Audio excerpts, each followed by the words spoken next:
ఇలా ఆర్కే కొత్త పలుకు ఈ రెండు రాష్ట్రాల గురించి ఈయన రాసుకొచ్చేటువంటి ప్రయత్నం చేయడం జరిగింది. ఒకటి అహంకారం, ఆహాకారం.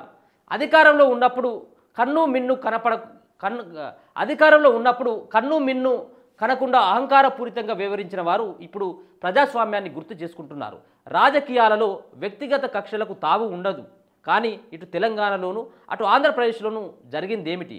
రాజకీయ ప్రత్యర్థులను వ్యక్తిగత శత్రువులుగా ప్రకటించుకొని వేటాడారు. ఈ క్రమంలో వ్యవస్థలను, ముఖ్యంగా పోలీసు వ్యవస్థను భ్రష్టు పట్టించారు. ఇప్పుడు పోలీసులు అధికార పక్షానికి తొత్తులుగా మారారని శుద్ధులు చెప్పే ప్రయత్నం చేస్తున్నారు. తెలుగునాట ఎంతోమంది సీఎంలు పనిచేసినప్పటికీ సొంత మీడియా సంస్థలను ఏర్పాటు చేసుకున్నది కేసీఆర్, జగన్ రెడ్డి మాత్రమే. ఈ ఇద్దరు అధికారంలో ఉన్నప్పుడు వారి మీడియాకు అంతా పచ్చగా కనపడేది. ఇప్పుడు ప్రతిపక్షంలో కూర్చోవలసి రావడంతో సదరు మీడియాకు సర్వత్రా విధ్వంసమే కనిపిస్తున్నది.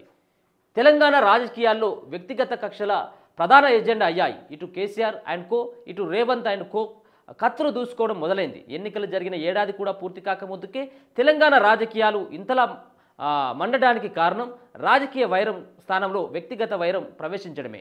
ఇటు రేవంత్ రెడ్డి అటు కేసీఆర్ కుటుంబం మధ్య వైరం ముదురుతున్నప్పటికీ ఇది తగదు అని చెప్పే రాజకీయ పార్టీగా కానీ, వ్యక్తులుగా కానీ, వ్యవస్థలుగా కానీ తెలంగాణలో కనిపించడం లేదు. గతంలో అధికార ప్రతిపక్షాల మధ్య కీలక సందర్భాలలో మధ్యవర్తిత్వం నడిపిన కమ్యూనిస్టులు కూడా ఆయన అవమానించారు. దీంతో కేసీఆర్ అండగా నిలబడే వారు కరువయ్యారు. విచిత్రం ఏమిటంటే కేసీఆర్ కుటుంబానికి అరెస్టుల ముప్పు పొంచి ఉందనే వార్తలు వెలువడుతున్నా ప్రజల్లో కూడా సానుభూతి ఏర్పడడం లేదు. అధికారం శాశ్వతం కాదని అధికారంలో ఉన్నప్పుడు భావించి ఉన్నట్టయితే కేసీఆర్ కుటుంబానికి ఈ దుస్థితి వచ్చేది కాదు. ముఖ్యమంత్రి రేవంత్ కూడా కేసీఆర్ కుటుంబాన్ని టార్గెట్గా చేసుకోవడమే ప్రధాన లక్ష్యంగా వ్యవహరించే విషయమై పునరాలోచన చేయాలి. తమ ప్రభుత్వం ఏర్పడి ఏడాది అవుతున్నందున ప్రజల మనోభావాలు ఎలా ఉన్నాయి, ప్రభుత్వంపై వ్యతిరేకత ఏర్పడుతున్నదా అని నిజమైతే అందుకు కారణాలేమిటి వంటి ప్రశ్నలు వేసుకొని సమీక్షించుకోవాలి. ప్రభుత్వం ఏర్పడిన కొత్తలో ముఖ్యమంత్రి రేవంత్ పట్ల ప్రజల్లో సదాభిప్రాయం ఉండేది. క్రమేపీ అది కనుమరుగవుతున్నది. వార్తలు వస్తున్నాయి. కేసీఆర్ కుటుంబం పట్ల ప్రజల్లో సానుభూతి ఏర్పడకపోయినా ప్రభుత్వంపై సానుకూలత కురవడం రేవంత్కు నష్టం చేస్తుంది. ఇటీవల కాలంలో సీఎం పనితీరుపై కొన్ని వర్గాల ప్రజలు పెదవి విరుస్తున్నాయి. రేవంత్తో పాటు కాంగ్రెస్ ముఖ్య నాయకుల పరిస్థితులను సమీక్షించుకోవాల్సిన అవసరం ఉంది. తప్పొప్పులను సరిదిద్దుకోవడానికి ఇదే సరైన తరుణం. రాజకీయాలలోనూ అప్పుడప్పుడు నీచత్వానికి పరాకాష్ట అనదగిన నికృష్టులు తారసపడుతుంటారు. ఏపీ రాజకీయాల్లో ప్రస్తుతం అటువంటి నికృష్టుని విజయసాయిరెడ్డి రూపంలో చూడవచ్చు. ఏబిఎన్ ఛానల్లో ఏదో ఒక కార్యక్రమం ప్రసారమైందని అందులో తనను విమర్శించారంటూ నీ నికృష్టుడు నన్ను తిడుతూ సుదీర్ఘ ట్వీట్ చేశారు. ఆ ట్వీట్లో నాపై చేసిన ఆరోపణలకు స్పందించాల్సిన పని లేదు. ఎందుకంటే నేనేమిటో నా ప్రస్తావన ఎలా మొదలైందో గతంలోనే ఓపెన్గా చెప్పాను. ఇప్పుడు కొత్తగా చెప్పాల్సిన అవసరం లేదు. సాధారణ జర్నలిస్టు మీడియాకు అధిపతి అవడం ఏమిటి అని ఆశ్చర్యపోతున్నాడు మన ఏటు విజయసాయిరెడ్డి. ఈ ప్రశ్నకు నేను గతంలోనే జవాబిచ్చాను. మా నాన్న ముఖ్యమంత్రి కాదు, జగన్ రెడ్డి వలె దొంగ ఎడిటర్ విజయసాయిరెడ్డి వంటి వారి సహకారంతో తెల్లారేసరికి మా వ్యాపార సామ్రాజ్యాన్ని నెలకొల్పలేదు.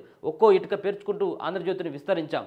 విజయసాయి వంటి నీచ నికృష్టుని ఉన్న తెలివితేటలు నాకు ఉన్నట్టయితే రోత మీడియా వలె ఒకేసారి 23 ఎడిషన్లు ప్రారంభించి ఉండేవాడిని. నేను బ్లాక్మెయిల్ చేస్తానని, డీల్ మేకర్నని కూడా ఈ నీచుడు నన్ను నిందించాడు. బ్లాక్మెయిల్ చేసి డబ్బు సంపాదించే బుద్ధి ఉంటే ఇటు తెలంగాణలోనూ అటు ఏపీలోనూ కేసీఆర్, జగన్తో ఏకకాలంలో పోరాడాల్సిన అవసరం ఏమిటి నాకు? ఈ ఇద్దరు సీఎంల అహంకార ధోరణి. ఇప్పుడు సరే ఏదేమైనప్పుడు కూడా మీరు రాసిన దాంట్లో కొంత వాస్తవం ఉండొచ్చు కావచ్చు. కానీ ఇప్పుడు ఉన్నటువంటి ఈ ఆంధ్రజ్యోతి పత్రికే కావచ్చు, గతంలో 9.5 ఏళ్ల పాటు కేసీఆర్ని జోకింది కదా, జోకలేదా కేసీఆర్ను? ఇప్పుడు మళ్ళీ ఏ ప్రభుత్వం అధికారులు ఉంటే ఆ ప్రభుత్వాన్ని జోకడం అలవాటే కాదనండి. ఇది నగ్న సత్యమే కదా.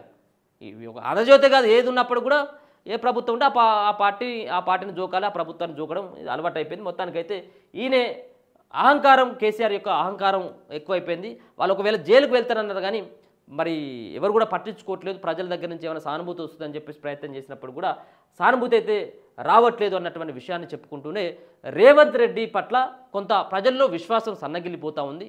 మరి సంవత్సర కాలం అయిపోతూ ఉంది కాబట్టి సమీక్షించుకోవాల్సినటువంటి అవసరం ఉన్నది. దాన్ని సరిదిద్దుకోవాల్సినటువంటి బాధ్యత కూడా రేవంత్ రెడ్డి పైన ఉంది అని చెప్పేసి ఆర్కే ఆయన యొక్క కొత్త పలుకులో రాసుకురావడం జరిగింది.